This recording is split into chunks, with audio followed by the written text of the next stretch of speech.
بسم الله الرحمن الرحيم الحمد لله رب العالمين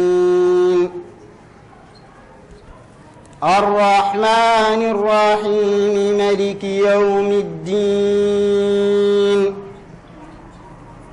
إياك نعبد وإياك نستعين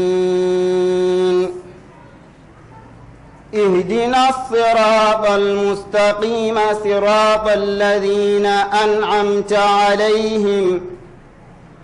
غير المغضوب عليهم ولا الضالين.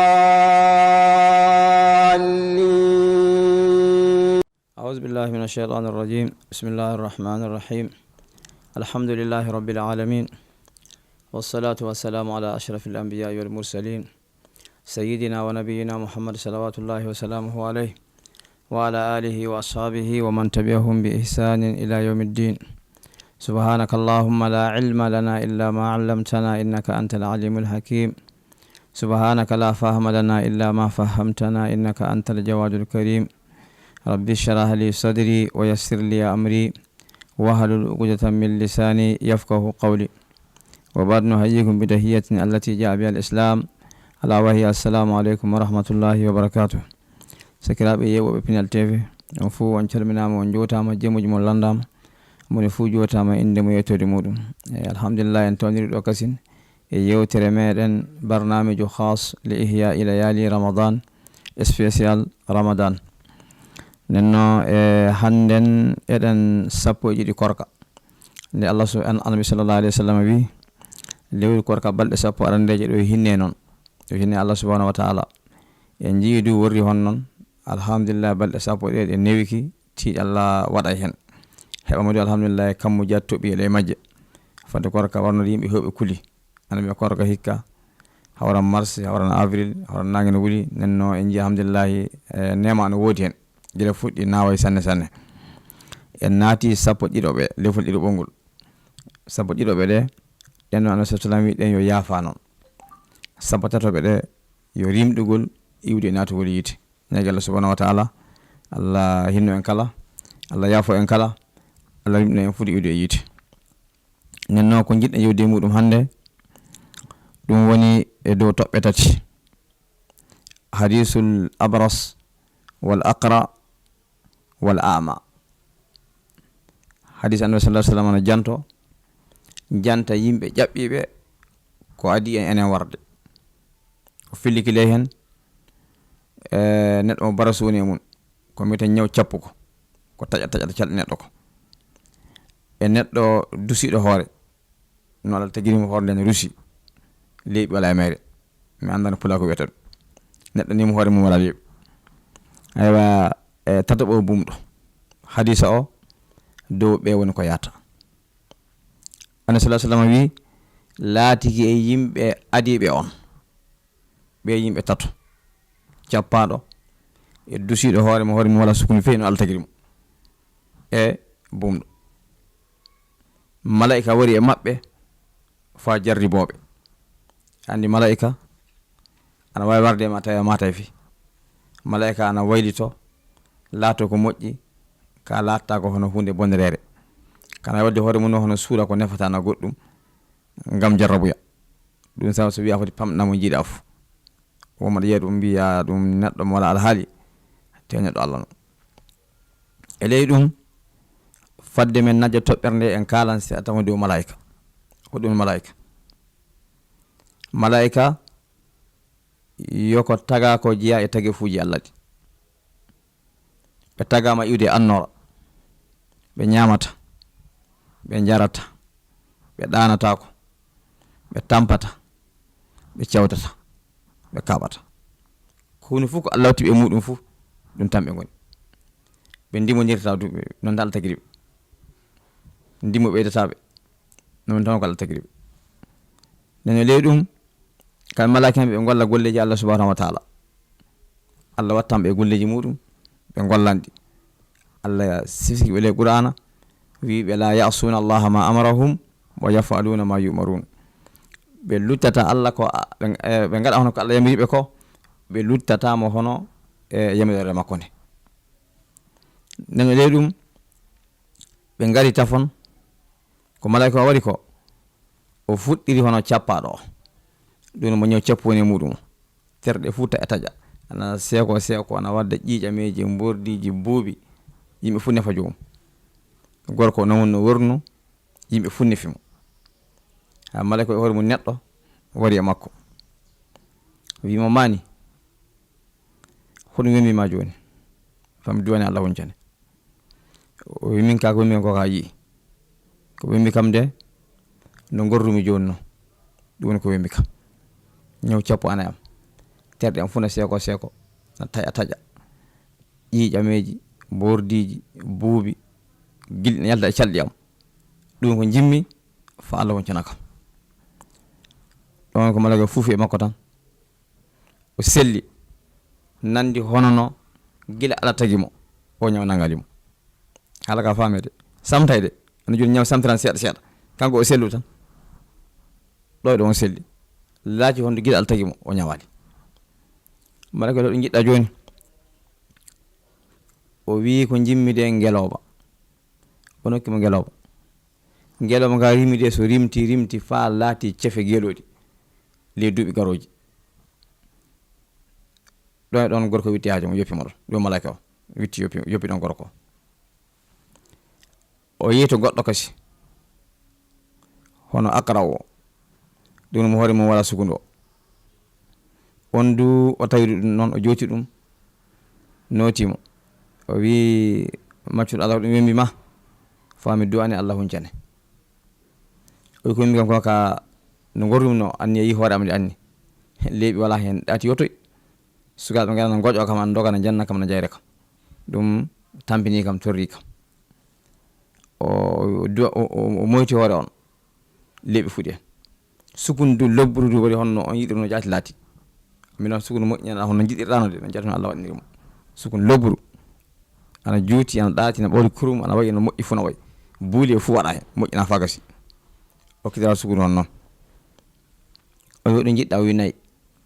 o nokkimo nagge wote le duuɓi garoji nagge rimti laati cefe fa heewi malaika o jaɓɓi kasi o yehi to gorko bumɗo oto o tawi on bumɗo o salmini ɗum o wiila ɗum kaƴeɗa o yo kajami tan mi bumɗo noon duwañana kala mbiɗa yiya sawde mi tampi ɓi adama sa nangirama guite gurnama jogamo funa ɓe hon nangama o moyti guite makko o yii kanko ɗo e ɗon o wiila ɗum kajeɗa nde mi waɗani o wi o kajami de dammuli cewɗi wono hokkimo mbaalu goto mbaalu o rimtini duuɓi garoji laati cefe ɓe keɓdori noon o heeɓi geluɗi fa heewi o heeɓi nayi fa heewi o heeɓi baali fa heewi duuɓi jeehi waylti malaki o warti kasi o fuɗɗirimo o fuɗɗirno arande o ɗon cappaɗo o waɗi hoore makko kanko ɗo cappaɗo ƴiiƴameji bordiji gilɗi na caama e makko omo laƴa sawru makko o faw yetti on o salmini on nooti o yiggiɗo Allah mi wari e maɗa mi maccuɗo Allah mi tampi duuɓi kurɗi o ndini e oɗo ñaw nenno mbiɗa yiɗi mi lamdiki safare wiyama ngeloba goota na sawra kam mbiɗa yiɗi qissa ka hadisa noon de annabi sallam kañum alta ɗum hadisa noon mbiɗa yiɗi dokka kam ngeloba goota mi yiya mi sawrorowo gorko mawɗo wimo geluɗi am ɗi mi roni abbam roni mamam on roni jaati am gila Allah tagi min jomiraɓe jawdi min jomiraɓe geluɗi fe goota mi hokkatama o mi ñaagiki Allah so tawi kalɗa ko a fen no gorruɗa keñano Allah wartire noon ɗo e ɗon o waylti ñaw cappo o fu warti e makko gilɗi ɗi e alhaali bonɗo o fu warti daaba ɗi fu laati leydi ɗi fu ɗi majji geluɗi ɗi fu majji fu witti o jaɓɓi o yehi to dusiɗo hoore o o waylitati honno mun kanko dursi hoore makko miskina mo wala alhaali fu honno o wurno keñano o salmini on notimo o wi ɗum sakike mi wari ga maɗa mi aslami hono maɗa no ka jarabu e heeɓi kam hoore am nde leeɓi wala e mayre no ala tagiri kam nden ɗum ana janni yimɓe jama ona jala kam sanne atan ko engel engel famɗi engel ɗaati engel laaɓi sukaɓe fana goƴƴo an doga no piya kam gorko mawɗo ɗum tampini kam torri kam mi daari safari mi heɓay ko sakiti ko mi wonmo narde wi wadda mbaalu gooto sawran kam e nagge woote mi wadda nagge woote sawran kam ne mi ñaagikima sabi Allah anda jawdi ma ndi Allah hokkima ndeyati mi dokka kam nagge woote min to mi sawroro o mo nayi am ji mi roni abbam roni mamam roni jaati am roni keltinofel gila Allah tagi suudu amin dow min jomiraɓe nayi o mi ñaaki Allah so tawi kalɗa ko a fenna haalay gonga Allah wartira honno gorɗa keñono ɓeyɗono sugunde fu witti alhaali o fu witti nema ka fu witti o warti honno o wurnono nayi ɗi fu laati leydi gorko o jaɓɓi ɗum malayka o yeeyto gorko tatoɓo oto ɗum woni bumɗo o ko yeeyto muɗum ko o salamini on du notimo o wi ɗum min mi maccuɗo Allah mi wari ga maɗa Allah jarribi kam nangi gite am mi yiyata nenno mo gite mum nanga feccere gurdam mum ka nangam neno ley ɗum mbiɗa ñaguima mi nani wiyama mbaalu goto na sawra kam ne waɗi genni mi lamdiki wiyama an woni joom mbaali mi wari ga maɗa mi wala hunde de ka mbiɗa ñagorima saabu Allah dokka kam mbaalu goto fami sawroro gorko mawɗo o wimo abba no gorɗa keñono no gorɗa jonnode ni jaati gorrumi keeñe mi bumɗo noon goɗɗo ni jaɓɓiɗo so duwani kam gite am ɗe celli hokki kam mbaalu mi anda jomum to hokkam mbaalu tan itti o mbaalu woni ko rimi so rimti fa laati joni cefe mbaali wala fuɗoɗi kaaɗi wona mbaalu goto koy naati le majji ɗi fuu ko muyɗa fof nanga jata Allah ni hokki kam mi jeeya malayka o jaɗi wimo min mi wona ɓi adama haajam fof wala mi gaɗo jaribade on tan dabaji maɗa ɓam an daganima an jeeyi ko maɗa ɗo de malayka o majji no qissa ka hoɗum ko hollata en hoɗum pamaten ley makka eɗen kocca ley makka wiide malaika ana waylito ana laato ko muuyi ka latta ko boni ko moƴƴi tan woni ko latto eɗen paama ley hen kasin du malaika so o laati hunde o wari e maɗa bi mana eɗen paama ley hen tan sa yii neɗɗo wala alhaali na wonno wayi fuu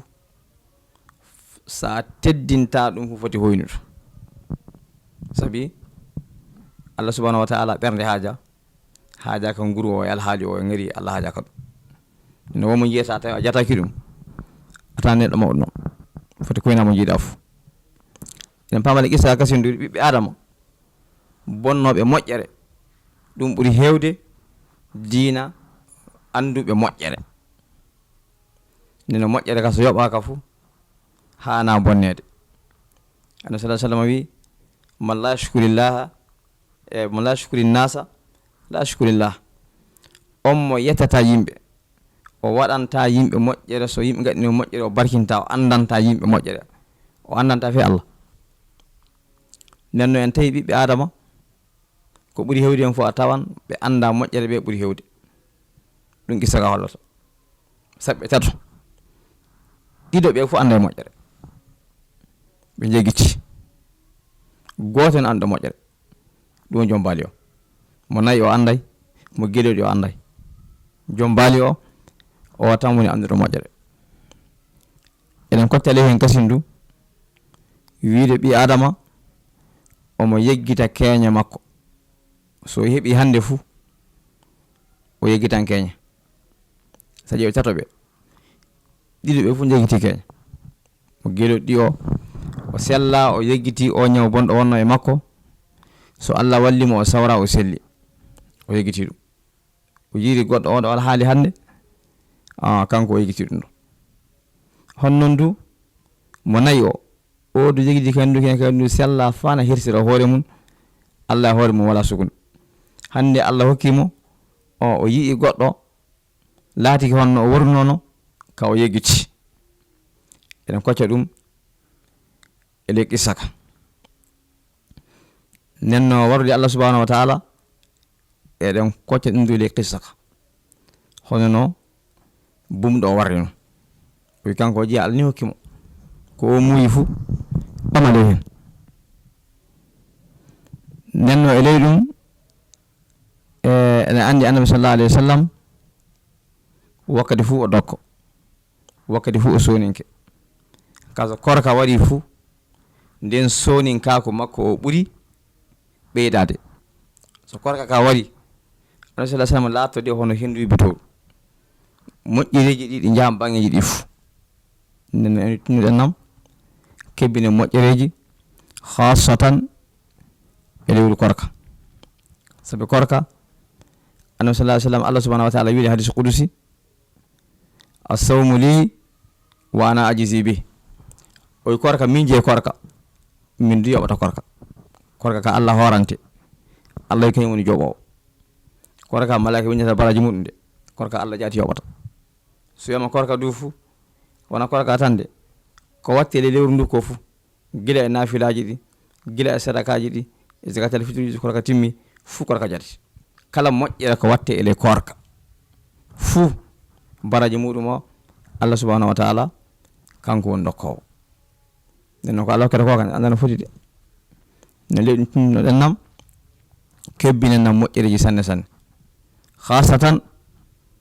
e lewru korka. eɗen noddo jagoto e meɗen ɓe tinno ɓe newna kulleje ɗe e lewru korka. en jijogo anda korka waɗi fu nden tinnata. annabi sallallahu alayhi wa sallam wi attajirul amin ma annabiyin wa siddiqina wa shuhada yawm alqiyama. commerçant lobbo gonɗuɗo jaadirɗo omo wondi e annabaɓe e mala e wondi e annabaɓe e shahidi en e moƴƴuɓe Allah ñande yawm alqiyama. hono kanko commerçant lobbo o ɓe woni ko wondi ñande yawm alqiyama. kanko commerçant jaadirɗo o mana coodowo so newna wara sottira asilam en ka soda tinna ɗum wiyaka de newamo yo woni ko Allah subhanahu wa ta'ala ɗum woni hono ko o wondi e wakkati fu. nden kebbine moƴƴereji le korka ka annabi sallallahu alayhi wa sallam neɗɗo fu laɗɗo sababu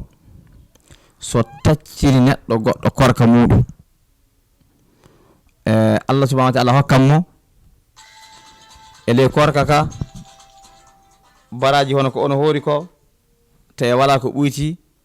e baraji makko kanko. hokkamo baraji hono korka ka te wala ko ɓuyti e baraji makko kanko. non Allah subhanahu wa ta'ala waɗantamo. aywa nenno ɗum hande enen en paama ɗum sanne. yimɓe nen ɓene wawi tiɗɗo men seeɗa ka newni ken sanne. téléphone ji ɗi hande vidéo ngaji e son ngaji e photo ngaji sa heeɓi mo muyiɗa fa hokka anduko ma ko heddo e jungo maɗa ceftale e groupe gonɗo en fu heɓan tawi ko ma ko yaha e fenoko non ɗo wori ko jomum hoori ko baraji o Allah hokkete tawe wala ko itte e korka jomum kadu e to Allah subhanahu wa ta'ala sa taini jomum korka tawde jomum korka ɗum neɗɗo fu na wawi haɓɓaki e bawɗe mawɗe haɓɓaki e defuji ɓutti fof tammoɗo nokkuɗa jomum tammoɗo wotere nokkuɗa jomum te e korka ɗo fof coɗɗa ndiyam sachet ngawel gojel tan manel muɗum buuɗi 5 dokkuɗa jomum tawi korka timmi fof ngen ndiyam poti nokkuɗa jomum tawi korka tawinimo korka hono ko hoori ko baraji muɗum Allah hokkete tawe ko makko ko du ana heddi ne ɗum talka e tajiri fu no wawi wadde haɓɓaki wiide cooda cofe kulle ɓutti ya defanama jomum tewji naji ɓutti wiyaka ɗum fe ɗum no jeeya hen ka wona ɗum muradu non mon fu no wawi tiñitade den ko waɗi e oɗo nokku. kasin du e nodda jama o faade e wadde moƴƴere saɗa waɗa fu gaɗana hono mo nafata o foti gaɗana hono wakkati ji anta muɗum nafata. ɗum woni huɗum masalan atan joni no puurariji ɗi sono moƴƴine ko ɓuri heewde fuu a tawan so e moƴƴini fuu en jahan dokkodira enen e koye meɗen enen joomiraɓe bawɗe ɓe de japen talka en ɓe e tañum fu le misiraɗe kikiɗe le misiraji ɗe fof a tawan ɓe naɓa puurariji ka ɓuridi fo a tawa ɗum yat toon mboyriji e kankalibaŋaji e buruji ka tawan heewa hono wiide naɓa hono cofeji e najiji ɓutti e kulle ɓutti noko talka en ana famɗi ka hocco isum walla goɗɗum fof a tawan moƴƴa najiŋaji ɓutti e cofe fa heewa naɓa nden no gaɗɗen hakkille ko yata misiri e bonde men ko du moƴƴine walla ƴeewa talka gonɗo maɗa talka mo anda ɗo gondi goldiɗo maɗa giɗo maɗa joɗɗiɗo maɗa ka an santimo aɗa haali le korka moƴƴina puurari lobbiri naɓa suudu makko dokkamo ɗum baraji mum no mawni tan ka tawano ɓuridi fu no comiɗen fa gasi fu a tawan mo ñaaƴanten ɗum gaɗanten ni jokka warti ñaaƴo noon wona sadaka sadaka noon fu a ƴeewan talka o jaati ɓuri fu handude hen talka woni ñamaɗa cofe ñande fu o woni heɓaɗa tew ñande fu nden moƴƴina fa gasa jaaha dokkowamo ɗum e hunde ko yiɗa sanne en kori kasi ndu jo oɗo wakkati ele moƴƴereji ɗi kasi o ɗumen joni sukkar aɗa ñaame sanne oɗo wakkati bamako ɗo laatiki aada korka waɗi fu yimɓe dokkodiran sukkaraji hasatan sukkaraji esiraɓe kadi esiraɓe ɗi en jii joni probléme goɗɗo andara fa nata hen sabi tan rewɓe yogam ɓe an toon famata atan haɓoji mum wakkati fu ana woodi sukkara abbam yahay ni sukkara innam yahay ni tinɗa yahade so yahi min kala min kam yahan ɗi fu ɓe kala yettaki ni fu leɓal ni e sadaka e ñaaƴo so gorko wawa a andama o wawa accirama waɗira hono wawirno fañande heeɓi fu lewru ka timmay tafon wonko heddi jom wawi fu waɗira hono noon kañum du isaɗa ko sukkar o isaɗa mawɗo an toon pamaro an toon mawɗinaa ko pamaro sukkar no neɗɗo ɓami ɓiye ka ɓuytanima dongal aɗa jogui kalis wakkati newe jungo maɗa esa ɓamɗo ɓiya debbo so o wala moyen sanne korka waɗi soɗu caggo sukkar dokkamo an esiraɗo mawɗo o jaati ɗum fo an toon sabi de ko sa ɓiye o jogui en ɗamuna hakkude moɗon ay cooda an jaata dokkamo te wona an joɗɗo sa dooma fo waddane huñi du ko anɗa du o wala no gaɗinam oɗo nokku du hakkille sanne sanne ko gaccinam cinniɗen nam gaɗinam saabi Allah subhanahu wa taala ɗum watta fa baraji heeɓe hen kala ko warra ka Allah fuf anda baraji wala hen baraji wala e muɗum neno paminam oɗo nokku sanne sanne le korka du kakkille nafoɗum en kasi tan wiya korka fu ɗum woni nantade iwde e ñamdu e yardu e tuuyo guene fajiri ƴelliti fa nangue sam kakkille nokku homo en nde ñamdu hani yoppede nde ene ñamdu hani ɓamtede huɗum jama o durata sanne sanne nde ñamdu hani yo ɓamtede nde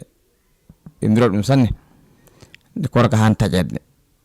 kana yoppatede heeɓi killaka heddona ñam fa 6 heures ko heewi fu an toon pummo noon wona bayrotoɗo de yo pummowo noon wona bayrotoɗo kakkillen ɗo sanne sanne nden noon programme ngaji korka kan yalta nokku ɗi fof ndaara programme jogoɗa gollira fajiri foti jokka salatuji miside ɗi salatuji misidaji ɗi joga majji an toon fu ɗi ngala e sharia aada ɓe jokki wona sharia sabi e salatu korka e salatu wakkatiji goɗɗi ɗi wona goto salatu korka koro muɗum woni wakkati yoppede ñamdu wari joppe ñamdu taƴon korka moɗon jopponna ñamdu darnon naton noon korka ɗum salatu honomo korka o kamo wakkati goɗɗo mona korka o ɗum ka koro mum tan a famina julde ɓuuri ɗoygol so tawi ko raw du wara e on ɗon wakkati tawi joppa hawra on ɗon wakkati neno joni en jii hande o 5h17 nden woni ko ñamdu hani yoppede 5h ɓeyte 17 5h du matin 17 minutes ɗon woni ɗo ñamdu hani yoppede ɗon du salatu o hani noddinede ka yenya ko heewi misidade fuu yoga noddina 20 yoga noddina 25 yoga noddina fa 30 so tawi ɗum fo aɗa jooɗa ñamata joomi 30 gil 17 ñamdu hani yoppede ka anda jooɗa ñama fa 25 fa 30 fa yoga to fa 40 jooɗa ñama ando ka pumo wono en durata o nokku kaɗen dura wakkati henen 18h44 nden nagani samude eɗen dura ɗum oɗo wakkati atan fe seconde goto ngappata doy mon hujjo na ɓanni bol muɗum e kulle mum ko teta korka na ɓanni liptongaji muɗum e ñamakuji mum kulle mum na ɓanni jamne waɗa kam ana yara ɗo korka taƴeteɗo ka ɗum ka en jaɓata ɓeydo fe kaɗa korka yoppeteɗo yoppete fa juuta min tagi fuɗi noga na capantati tere joyɗi ɗen ñama e gantan ɗum hakkille ɗum no ono kono hani hakkilede fa sanne sanne sa a jogui programme o tan nde eɗo o waɗi fuu joppa ñamdu ko ɓuuri salatu du salatu o nemne joppude ñamdu o nemnete ko adi salatu o wona joni mi salatu no hani waɗede 5h17 gila 5h pile te a darde ñamdu gila 5h pile hono minde sappo jeɗɗiɗe ɗi tawa yoppi ñamdu wona no woɓɓe gattano adi poti mum na yara nana salatu ko de woɓa de joɗi kan yoppi waɗake noon de a yoppa ñamdu ko adi salatu ko foti minutaji noga walla sappo e joyi ay noon ɓuuri joni o 5h17 mbiɗen no 5h pile te a yoppi ñamdu walla 5h moins 10 te a yoppi ñamdu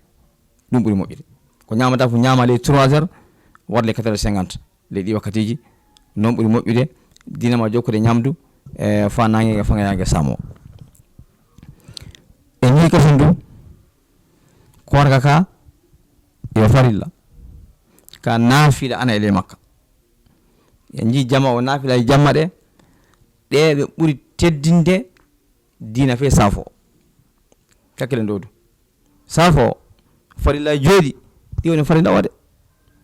ɗi woni ko neɗɗo lamdete a lamdatake a juulala ka e sappo naafila ɗe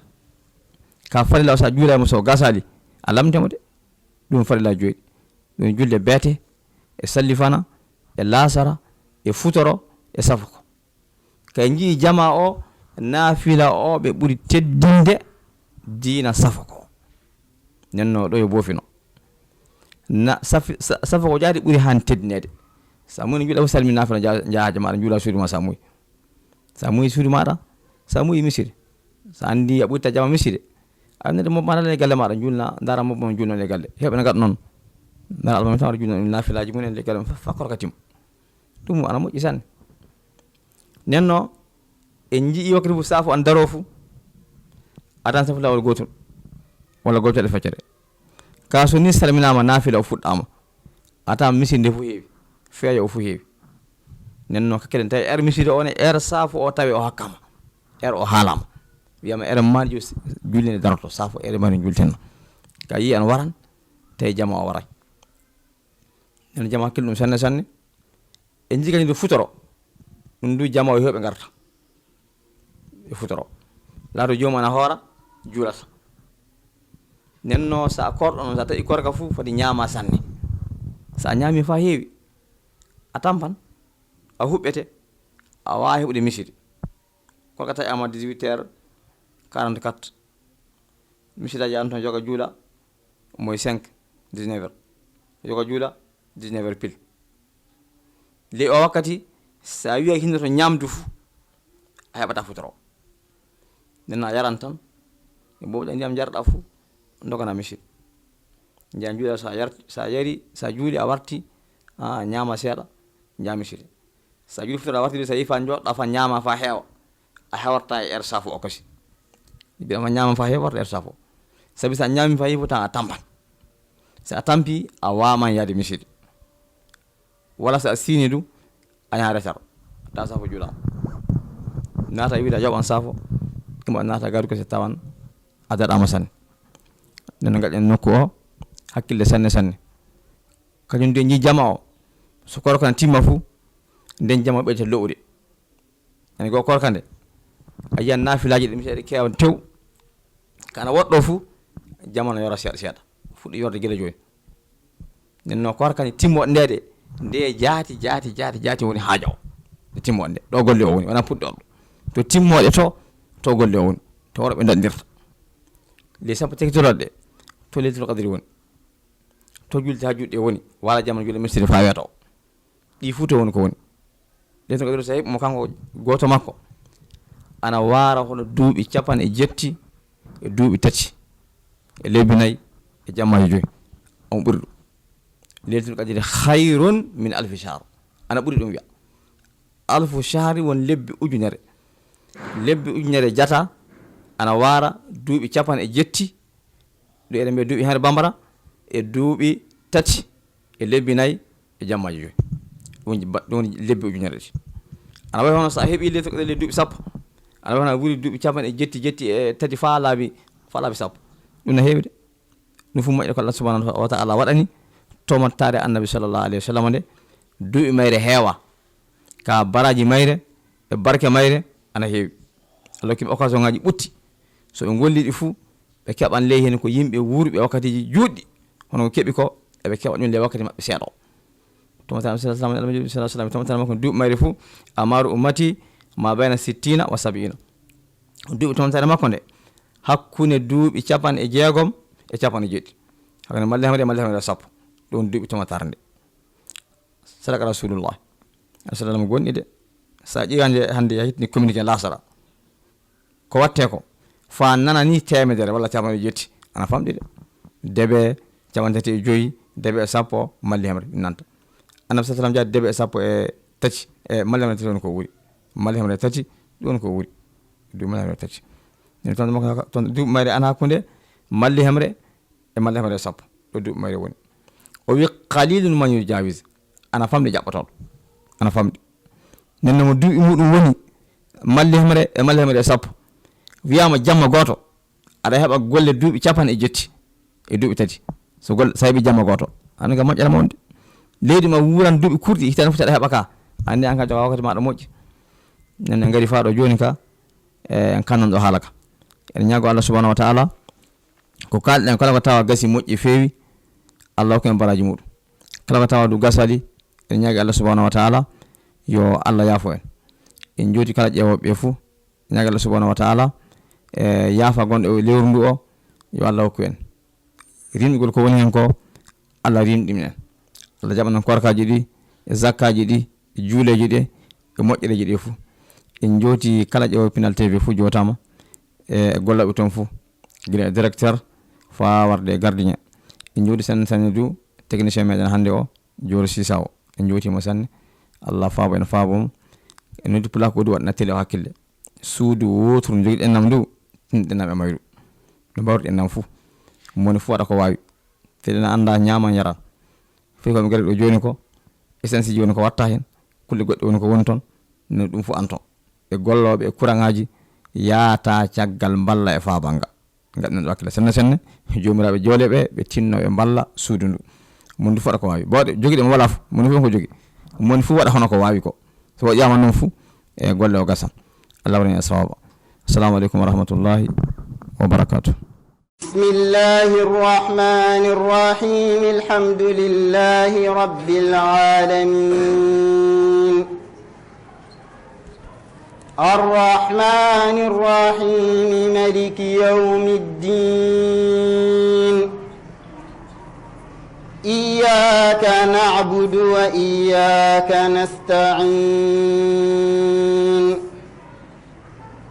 اهدنا الصراط المستقيم صراط الذين أنعمت عليهم غير المغضوب عليهم ولا الضالين